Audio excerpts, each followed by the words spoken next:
तो हिमानी आपको बता रही थी कि कैसे इंडिकेशन भारत की तरफ से भी दिया गया था कि जमा पर भरोसा ना करें, और ऐसे में ये सवाल खड़ा होता है कि क्या शेख हसीना को बांग्लादेश के सेना प्रमुख ने या सेना ने एक तरह से धोखा दिया है? क्योंकि सेना चाहती तो जो प्रदर्शन चल रहे थे, जो स्थिति चल रही थी, उसे संभालने में सरकार की मदद कर सकती थी, सुरक्षा भी मुहैया करा सकती थी और पूरे देश में जो हालात थे उसे कंट्रोल में रख सकती थी। लेकिन सेना प्रमुख ने 45 मिनट का अल्टीमेटम दिया और उसके बाद शेख हसीना ने इस्तीफा दे दिया, देश छोड़ दिया। रिपोर्ट देखिए।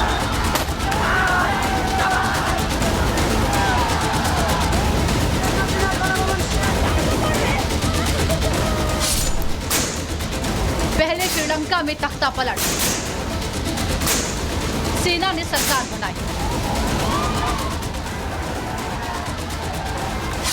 फिर पाकिस्तान में तख्ता पलट, सेना की मदद से सरकार बनी।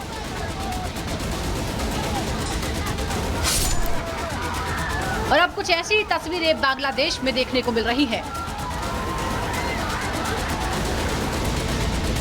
जहां से शेख हसीना को प्रधानमंत्री पद से इस्तीफा देकर भारत आना पड़ा और वहां सेना ने देश की कमान अपने हाथों में ले ली है। बांग्लादेश में ठीक वैसे ही हालात नजर आ रहे हैं जैसे कुछ वक्त पहले पाकिस्तान में देखे गए थे। एक तरफ तो लोगों ने सरकार के खिलाफ विद्रोह किया, सड़कों पर उतरकर प्रदर्शन किया, तो दूसरी तरफ सेना ने शेख हसीना का साथ नहीं दिया। विद्रोही आगे बढ़ते रहे और सेना शांत रही और फिर बांग्लादेश में तख्ता पलट कर दिया गया। अब सवाल यह है कि बांग्लादेश की सेना ने शेख हसीना को धोखा दिया। दरअसल बांग्लादेश के पिछले 53 सालों के इतिहास में सेना ने यहाँ 17 साल शासन किया है। देश में 29 बार तख्ता पलट की कोशिश हुई, जिसमें से 6 बार सेना सफल रही। इसके बाद बांग्लादेशी सेना की आदत ठीक वैसे ही है जैसे पाकिस्तान में कोई भी पार्टी हो, कोई भी नेता हो, कोई भी सरकार हो, बिना सेना के शासन नहीं कर सकती। वैसे ही बांग्लादेश में सेना को जब भी ऐसा लगता है कि कोई नेता बार बार चुनाव जीत रहा है, लोगों के बीच अपनी पकड़ मजबूत कर रहा है, सेना को नजरअंदाज कर रहा है, तो सेना ने सही समय पर तख्ता पलट कर दिया और शेख हसीना को इस्तीफा देकर बांग्लादेश छोड़ना पड़ा। बांग्लादेशी सेना की मंशा का अंदाजा इस बात से भी लगा लीजिए कि लोग सड़क पर उतरकर तांडव करते रहे। लगातार कई दिनों से प्रदर्शन चलता रहा, लेकिन सेना ने स्थिति संभालने से मना कर दिया। इतना ही नहीं, सेना की मदद से ही विद्रोह को हवा मिली। सेना इस विद्रोह को भड़काती रही।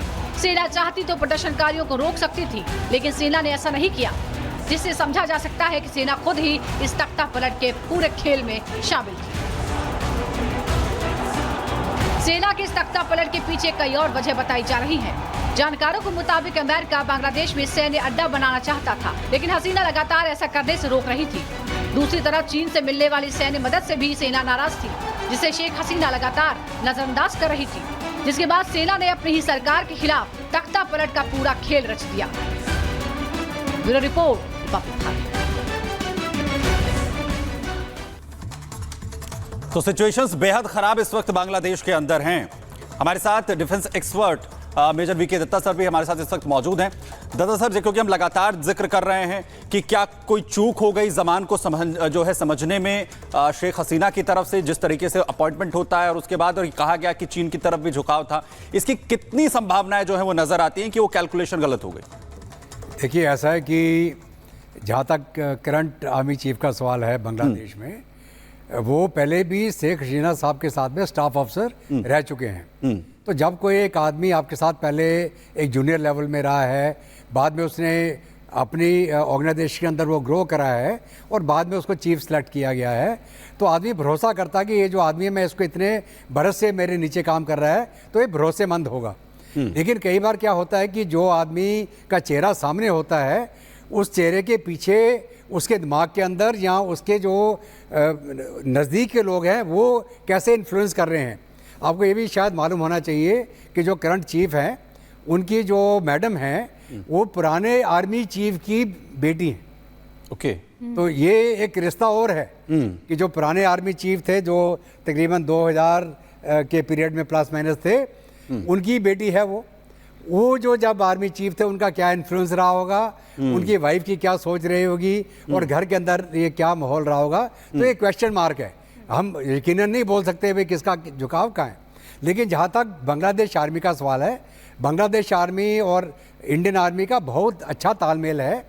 हमेशा जब भी 71 की जंग की बात होती है वहाँ पे उसका एक सेरेमनी होता है और बांग्लादेश की फ़ौज हिंदुस्तान के उन अधिकारियों को इनवाइट करती है जिन्होंने लिबरेशन वॉर के अंदर योगदान दिया था।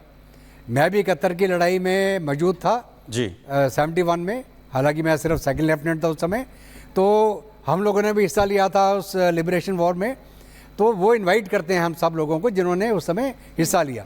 तो अब इंडियन आर्मी और बांग्लादेश आर्मी के अच्छे रिश्ते हैं जी। अभी internally security wise influence China का है, CIA का है, किसका है, वो हो सकता है। इस पर हम आएंगे सर, क्योंकि इंपॉर्टेंट पॉइंट आप यहां पर कह रहे हैं और इसको और विस्तार से समझने की कोशिश करेंगे। लेकिन यहां पर एक जानकारी और मिल रही है, वो भी हम यहां पर आपको बता दें, अपने दर्शकों को बता दें कि पश्चिम बंगाल में बांग्लादेश से सटे पेट्रापॉल बॉर्डर पहुंच चुके हैं इस वक्त BSF के DG दलजीत चौधरी। ये नजर आ रहे हैं आपको, ये पेट्रापॉल बॉर्डर की तस्वीरें सलोनी इस वक्त हम आपको दिखा रहे हैं। और यहां पर भी देखिए, भारत में भी हम दिखा रहे हैं कि किस तरह से जो बैठकों का दौर है वो भी लगातार जारी है। पेट्रोपोल बॉर्डर, हिमानी और सुमित, हम ये देखते हैं कि यहाँ से बहुत ट्रेड अफेयर्स जो हैं भारत और बांग्लादेश के बीच चले हैं, क्योंकि इनका पोर्ट भी है, पेट्रोपोल इलाके में पोर्ट भी है और उस पर अभी कोई भी काम नहीं चल रहा है। पिछले कुछ दिनों से जो अनरेस्ट बांग्लादेश में रहा है, जो हिंसा चल रही है, उस वजह से वहाँ से अभी ट्रेड्स नहीं हो पा रहे हैं। लेकिन सुरक्षा के लिहाज से बॉर्डर्स, चाहे हम जलपाईगुड़ी बॉर्डर की बात करें, चाहे हम बात करें पेट्रोपोल बॉर्डर की, तो यहाँ पर BSF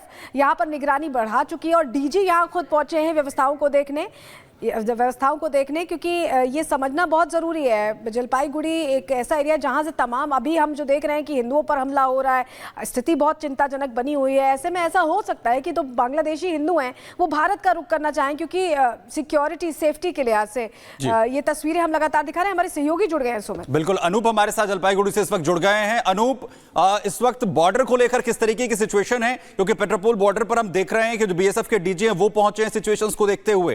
क्या लेटेस्ट अपडेट है, जरा बताइए प्लीज। देखिए, सबसे बड़ी बात मैं आपको बता दूं कि जो बॉर्डर्स है, मैं जहां पर हूं, फुलबारी IPC कहते हैं इसे, इंटरनेशनल चेक पोस्ट, और यहां से 1 किलोमीटर आगे बांग्लादेश का बॉर्डर है। आप देखिए, अभी बिल्कुल सन्नाटा पसरा हुआ है। लेकिन जो भारत के लोग जो बांग्लादेश में फंसे हैं वो इस तरफ आ रहे थे। आज 3 लोग यहां पहुंचे हैं, लेकिन भारत से बांग्लादेश जाने वाले जो लोग हैं, जो बांग्लादेशी हैं, उनकी संख्या 39 है, 39 बताई जा रही है। और भारत सरकार ने साफ कर दिया है कि किसी को भी यहां से, भारत से बांग्लादेश ना जाने दिया जाए।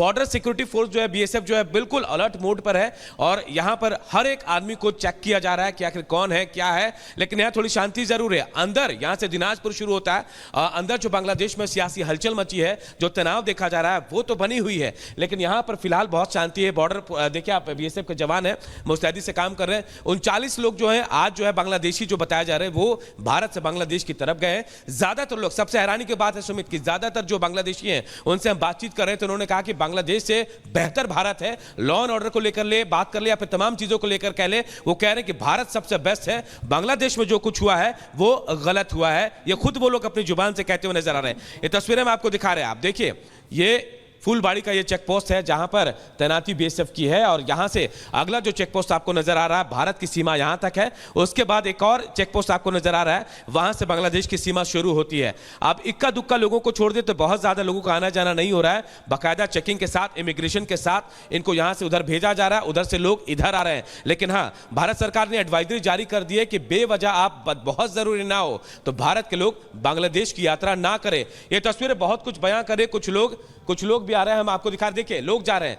जो लोग यहां से बांग्लादेश में रहते थे, वो ज्यादातर लोग, जिस बॉर्डर पर मैं खड़ा हूं, यहां से सिलीगुड़ी बहुत नजदीक है, तो सिलीगुड़ी आते हैं मेडिकल इलाज के लिए या फिर किसी तरह से बातचीत हो, कोई काम हो, तो ज्यादातर अपने इलाज के लिए लोग यहां पहुंचते थे। लेकिन अब स्थितियां बदली है, तो लोग देखिए कैसे वापस अपने घर की तरफ जा रहे हैं। और कहा यह जा रहा है कि यही वो चेक पोस्ट है जहां से ट्रेड होता था, पत्थरों को लेकर सबसे ज्यादा व्यापार यहां से होता था और पत्थरों को लेकर ट्रकें भी हैं, वो पीछे खड़ी हैं। मैं कहूंगा उमेश से, मेरे विजय से दिखाएंगे आपको, सैकड़ों ट्रकें जो हैं पीछे खड़ी हैं, क्योंकि ट्रेड बंद कर दिया गया है। ट्रेड बंद करने की वजह से पत्थरों से लोडेड जो ट्रक है वो खड़े हैं और इसी रास्ते से बांग्लादेश ये ट्रकें जाती थी। लेकिन फिलहाल इन तमाम चीजों पर रोक लगा दी गई है। अंदर भूचाल जरूर मचा है, जो हमें जानकारी दे रहे हैं। बिल्कुल अनूप, हम लौटेंगे आपके पास। फिलहाल इस तमाम जानकारी के लिए आपका शुक्रिया। लेकिन देखिए, बॉर्डर से बता रहे थे क्या सिचुएशन है क्या नहीं, और भारत और बांग्लादेश सीमा पर ही कई गेस्ट हाउसेस भी बने हुए हैं सलोनी। लेकिन चूंकि ये हिंसा जिस तरह से हुई, तो वो जो गेस्ट वहां पर रह रहे थे, उसके मालिक और कर्मचारी जो गेस्ट हाउस के हैं, वो भाग गए वहां से। और ऐसे में बांग्लादेश बॉर्डर में हालात कैसे हैं, जो गेस्ट हाउसेस है वहां क्या स्थिति है, आपको ग्राउंड रिपोर्ट दिखाते हैं। मैं खड़ा हूँ एक ऐसी जगह पे जहाँ पे शायद ही कोई आया है, शायद ही कोई चैनल आया है और बहुत कम लोगों को पता होगा ये जगह के बारे में। मेरे ठीक दाहिने में जो जगह है, मैं यहाँ पे ये नाम दिखाने की कोशिश करूंगा, कोमिल्ला व्यू टूरिस्ट लॉज कमल सागर। कोमिल्ला व्यू मतलब बांग्लादेश में कोमिल्ला बोल के जो जगह है वो यहाँ से दिखता है, यही इस नाम का इम्पोर्टेंस है। और ये जो गेस्ट हाउस है अभी के लिए बंद है, बहुत क्लोज है बॉर्डर से, कुछ ही मीटर दूर, लेकिन ये बंद है। लोकल्स का कहना है कि जब से हिंसा बढ़ा है बांग्लादेश में तब से ये बंद है। ये ऑथोराइज्ड नहीं है कि सच में कब से बंद है हम लोग को पता नहीं चल रहा है, क्योंकि यहाँ पे कोई नहीं है। अगर कोई होता तो हम लोग पूछते, लेकिन लोकल्स कह रहे हैं जब से हिंसा बढ़ी है तब से ये गेस्ट हाउस को बंद कर दिया गया है। लेकिन मैं और भी जो चीज एक्सक्लूसिव दिखाने की कोशिश करूंगा, यहाँ से बहुत पास, बस कुछ ही मीटर दूर, ये आयरन रेलिंग जो दिख रहा है इस साइड में है इंडिया और आयरन रेलिंग है उस साइड में। हम लोग देख रहे हैं एक नो मैंस लैंड है, खाली जमीन है, और उसके ऊपर अमित शेठ जो दिखा रहा है वीडियो जर्नलिस्ट, एक बार्ब्ड वायर फेंस दिख रहा है। वो जो वायर फेंसिंग दिख रहा है वही है इंडिया बांग्लादेश बॉर्डर। उस वायर्ड फेंसिंग के उस पार है बांग्लादेश। वहां पे जो पेड़ दिख रहा है, वहां पे जो ग्रीनरी दिख रहा है, सारा बांग्लादेश एरिया में ही आता है। और वहां पे अभी तो कोई जवान नहीं दिख रहे हैं, लेकिन हम लोग जब आ रहे थे यहाँ पे हम लोगों को दिखा कि यहाँ पे तैनात किया हुआ जवान की संख्या काफी बढ़ा दी गई है। नो मैंस लैंड में एक लाल घर भी दिख रहा है, वो भी अबंडेंट है, कोई नहीं रहता वहां पे, पूरा खाली पड़ा हुआ है। और मेरे ठीक लेफ्ट में जो गेस्ट हाउस है, और एक बार दिखाऊंगा, इतना बड़ा गेस्ट हाउस है, पूरा खाली है। बांग्लादेश हिंसा के बाद ये पूरा खाली कर दिया गया है। इतना बड़ा गेस्ट हाउस, बहुत टूरिस्ट आते हैं यहाँ पे, लेकिन खाली है।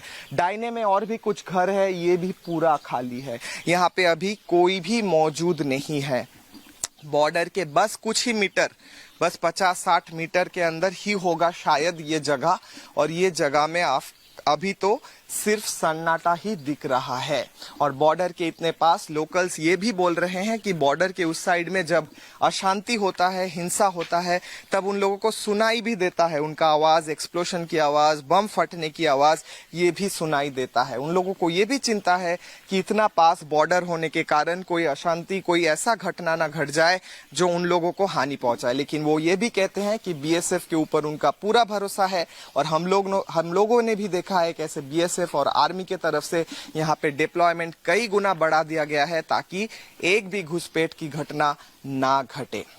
ये एक्सक्लूसिव रिपोर्ट है त्रिपुरा बॉर्डर से। वीडियो जर्नलिस्ट अमित शेठ के साथ किशोर लॉय,